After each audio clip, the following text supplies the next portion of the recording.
Olá, para quem não me conhece, sou o Thiago Régio. O nome está aqui, né? Dá para ver. E eu sou uma inteligência artificial, eu não existo. Brincadeira à parte.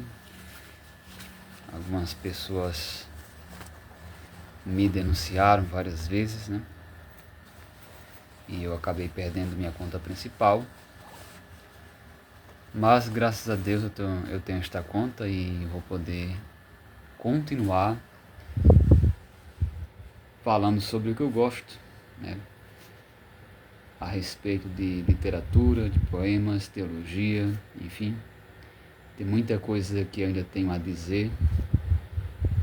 Talvez algumas pessoas já saibam o que eu vou dizer, porque já me conhecem de outro perfil, que inclusive esse perfil, o primeiro perfil eu perdi acesso em 2022.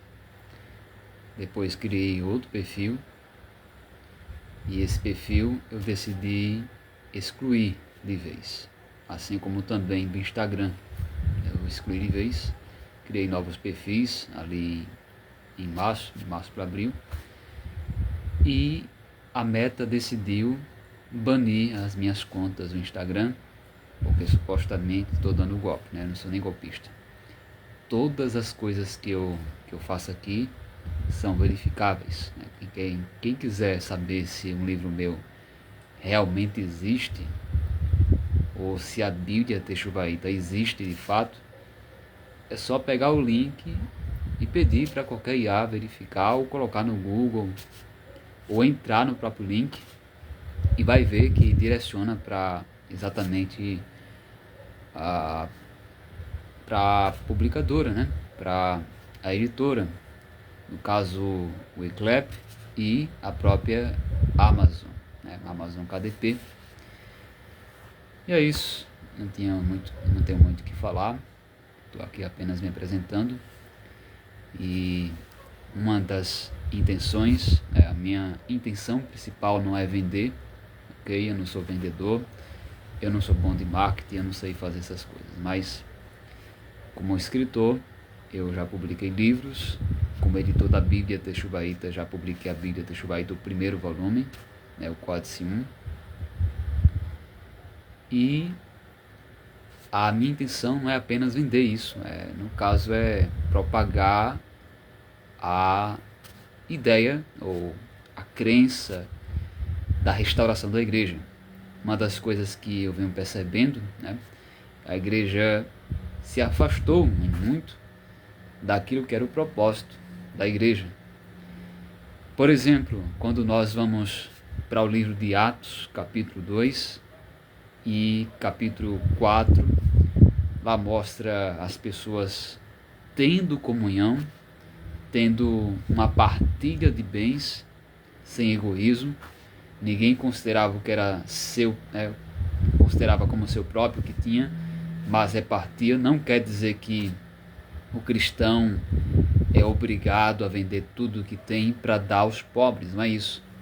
Mas havia um sentimento de que tudo era comum, ou seja, se eu tenho condições e meu irmão na fé está em necessidade, eu vou ajudá-lo, não vou passar em rosto, não vou dizer que essa pessoa está sem fé, ou dizer que esse meu irmão ou minha irmã está em pecado, ou sei lá o que. Não, eu vou ajudar independentemente das circunstâncias, né? Claro que isso é para quem tem condições. No meu caso, né, eu não tenho condições ainda, mas é um dos meus sonhos, né? Inclusive, essa é uma das coisas que me fez refletir, me fez pensar sobre a igreja, como ela tem sido moldada ao longo das eras, né? No século I, lá no início, a igreja tinha essa visão de que tudo deveria ser para a ajuda mútua, não apenas para possuir. Hoje muitos querem possuir, e quanto mais tem, melhor, né? Não é pecado ter propriedades, ter propriedade privada, querer crescer, ter dinheiro, não é pecado, mas o Deus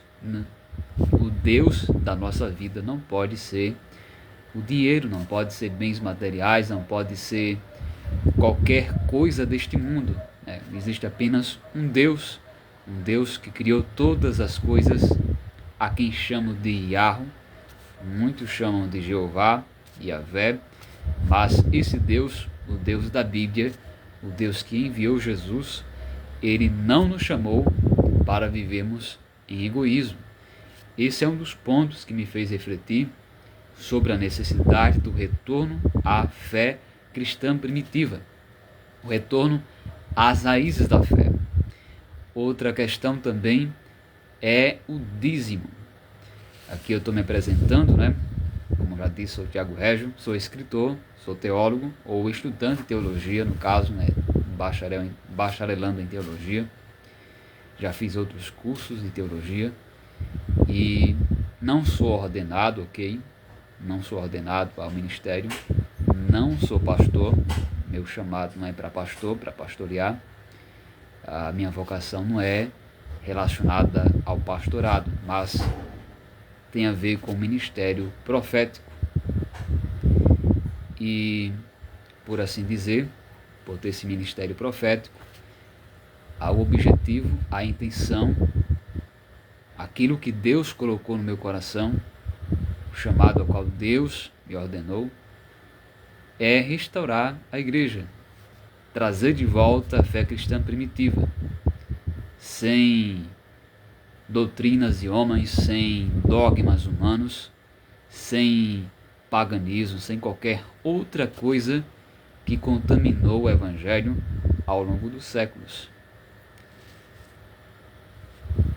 Falando sobre o dízimo, é outra coisa que eu também observei, que eu vi quando eu era de uma igreja protestante, no caso a Assembleia de Deus. Não vi ninguém falando ou pregando sobre Deuteronômio capítulo 14.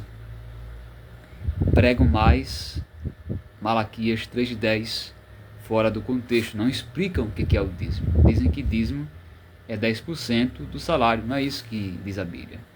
Deuteronômio 14 vai dizer que o dízimo era dos produtos do campo, os produtos da terra, comidas, alimentos, bebidas, azeite, vegetais, frutas, verduras, enfim. E no Novo Testamento não há ordenança para dízimo.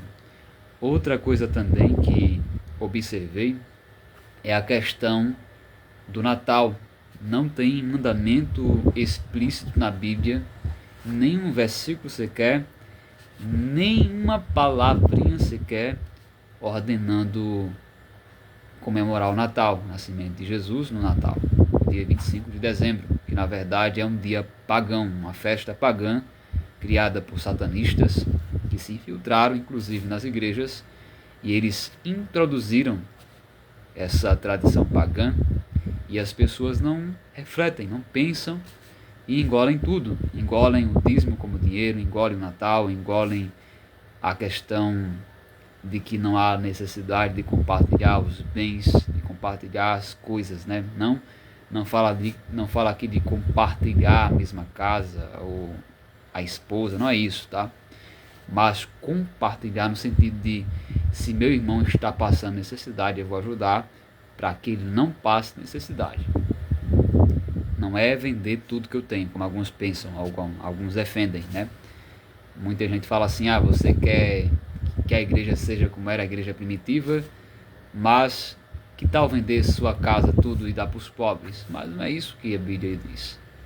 Mas aquela passagem de Jesus falando para o rico que ele deveria entregar a sua riqueza aos pobres e segui-lo, aquilo dali não tem nada a ver com compartilhamento de bens, Ali é outra coisa, ali tem a ver com o que estava no coração daquele jovem. Ele estava preocupado apenas com o dinheiro, com a riqueza. O coração dele não estava em Deus, mas no dinheiro. E é isso que Cristo quis mostrar.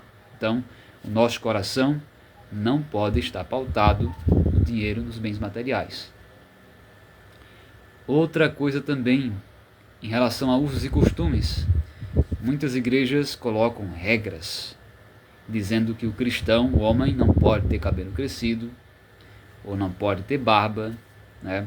Algumas igrejas, alguns homens até têm bigode, mas não pode ter barba, não pode ter cabelo comprido, a mulher não pode cortar cabelo, ninguém pode pintar o cabelo, não pode usar pince, maquiagem e outras coisas. E nada disso está na Bíblia. Tudo isso é invenção de homens corruptos. Homens que dizem ser cristãos, mas que praticam outra coisa que não é o cristianismo, porque isso nunca foi cristianismo. E tem muitas outras coisas, né, que não tem nada a ver com a fé cristã, e na verdade são coisas pagãs e até satânicas. Mas é isso. E aqui no meu perfil eu vou falar muito mais a respeito desses temas, desses assuntos, mostrar biblicamente que o verdadeiro cristianismo não é o protestantismo, não é o catolicismo. A igreja nasceu em Jerusalém, a sede do governo de Jesus será em Jerusalém, então o retorno deve ser não para Roma, nem para Genebra, nem para Zurique, nem para Frankfurt, seja lá onde for. O retorno é para Cristo, para Jerusalém espiritual, ok? Não estou aqui falando de voltar ao judaísmo, também está errado. Mas voltar aos princípios da fé cristã, é isso que nós devemos fazer. Então é isso, e quem quiser aprender mais a respeito, acompanhe as minhas publicações, e até a próxima, se Deus quiser.